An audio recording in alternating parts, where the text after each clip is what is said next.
All right, well, hello, YouTube fam. Welcome back to Mindfully Me with Dr. Torre. I'm Dr. Torre. In my past couple of episodes, I've been talking about relationship topics and issues pertaining to trust and communication and building connection and also trying to learn how to avoid disconnection. So tonight I got something special, real special.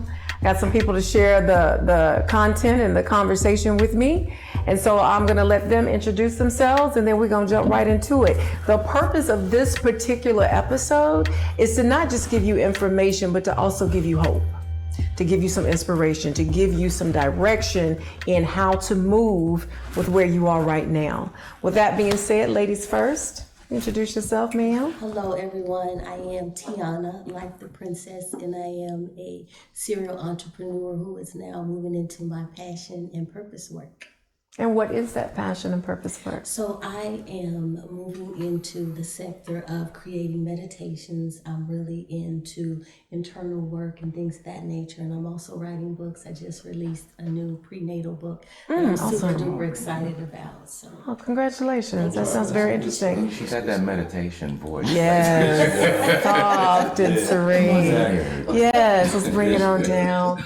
Absolutely. And when we end today, I want you all to send or drop your resources so that we can, I want to promote and help whatever projects, whatever you all are doing. I want you guys to share that with the audience. All right, sir, what's up? What we got going on, Mr. Withrow? Keith Withrow here.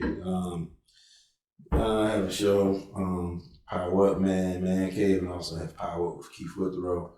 And basically on a couple of businesses and business guy, but this is my passion. My passion is basically like probably everybody at this table. I like to discuss content that can help people and provoke thought process and change. So glad to be on this show. Glad to have you. Glad to have you.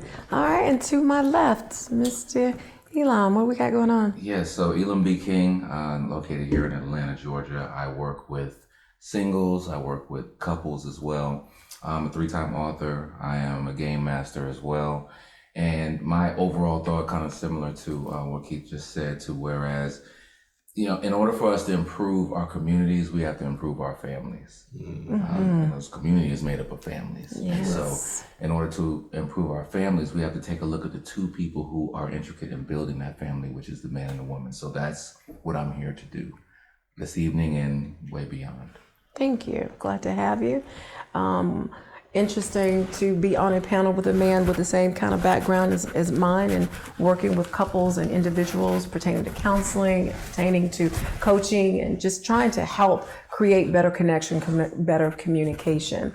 All right, so the way we're gonna kind of freestyle this. I'm gonna ask a couple of questions, see how you guys kind of engage with it. The deeper conversation evolves, perfect, beautiful, and we'll go from there. So the first thing I really want to talk about, kind of piggybacking off of what Elam was talking about, is our community as a whole is in trouble. Like, we are having so much trouble with man-woman relationship building, staying together, being on one accord, figuring out what our future is going to be. Prior to our session tonight, we kind of talked about what's been going on individually and personally. So just to give our viewers an understanding of the direction and the platform, Keith and myself are both married, not to each other, but we are the married folks on the panel. All right. And vets at it too. Like, we've been married for a good little bit. Miss Tyonna is a single lady, and Mr. Elam is currently going through the process of divorce. So we're going to have... Oh, you're already divorced. I am so sorry. Forgive me. So I'm free. He said I'm free. So we're going to just, speak from these perspectives, but also speak from a place, again, of encouragement and uplifting our community. So my first question is, tell me a little bit about where you are and what your personal experiences have currently been in the dating arena or in the relationship arena in Atlanta. What have you witnessed? What have you seen? Oh, wow. So for me, I just recently made my love life a priority.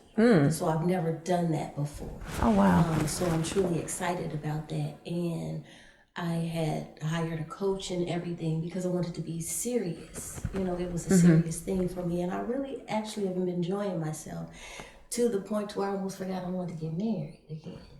So Oh, wow. Please I share. had to pull back because I liked it a lot. Like, I've been married before and I've been married with children. So I had a family. So that's very different than being married and being single. And so that's the experience. I'm married without children. That's the experience I'm looking for now.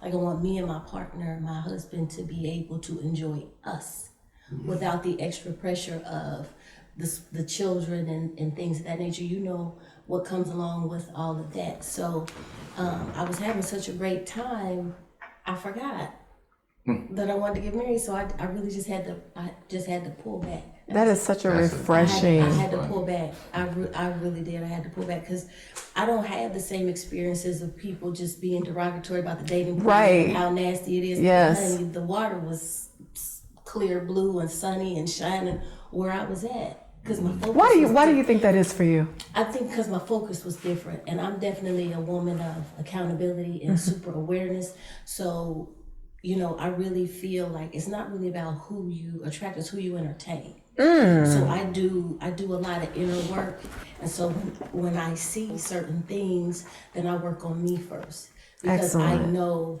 what I want. I know exactly what I want, right? So if it doesn't look like that, that's not for me. So I don't play around. So being a woman in Atlanta, do you feel like most women don't know what they want? Absolutely. I think they have a thought and an idea about it, but I think because I have been married before, I have a different perspective. Like, I was a first lady being married. So, like, that's a whole different perspective, like, altogether. And I think it's just the idea. Like, a lot of women just like the idea of what it's going to look like, but not really certain what they want, for sure. And a lot of women too, even though you do hear a lot of derogatory things about men and derogatory things about dating, a lot of women don't get enough education from women who are actually married and married successfully to have a better attitude about it. Like, I think it's so refreshing to hear you say, you know, I have a good attitude about it. I love marriage. I want to be married. I think many women are out here coveting. We see what other women have, and we see social media, like Keith was speaking about earlier, and it's like, oh, I want that. Well, why do you want it? Is it even in your wheelhouse? Is it something that's even interesting to you? So Do you really know what it takes to maintain that? Yes. Do you know what that's really going to be? Yes. Part, all of that. Oh, I'm trying to be quiet. Please don't. Trying to be Come on in. No, but I think that first of all, it's refreshing to hear you say that. Yes. Especially from a woman, because being on the side of doing relationship coaching, the first thing I hear is how much pee in the pool it is. That's The dating pool, right? And so it's not easy out here and yada, yada, yada. And so my experience is similar to yours, to whereas I'm like, I don't have any problem out here. I don't know what are y'all running into? And I think that it is, you know, knowing yourself. You come across in that capacity, right? Because I'm sitting here like, Tyonna. So, but I mean, I think that you. I just meant it. But here's the thing, you, and I hurt feelings sometimes when I say this piece. You qualify for who you go for, and I think a lot of times, a lot of women, they don't qualify for who they want. There's work behind the type of person that you want. Absolutely. Keith was making a comment earlier about the grind that you've done for the past 2 days. You know what I'm saying? 24, 48 hours, and you've been up grinding. The type of woman that has to be by your side has to understand that. That's right. And so she might want you to go to little Johnny's softball practice and why you won't do this and why you don't, and then raining on you to do that. It's not the little Johnny doesn't matter. It's just that for these next 48 hours, I got to grind so I can hit this mark. Right. Compliment to me, can you take Johnny over here? Right. So I think that sometimes there is a space to where as people go after what they don't qualify for, then they say there's pee in the pool. Absolutely. You didn't qualify for what you wanted. That's right. And so you mad that they won't come into your box. That's right. When number one, they don't belong in your box. Right. in more than one way. But So expound. So I asked the question like, what has been your experiences thus far? What have been yours? I guess similar to Tyonna, to whereas I'm a black man in Atlanta. I drive a nice car. I have a nice job, and I'm fairly attractive. Yes. I don't have a problem dating. I don't.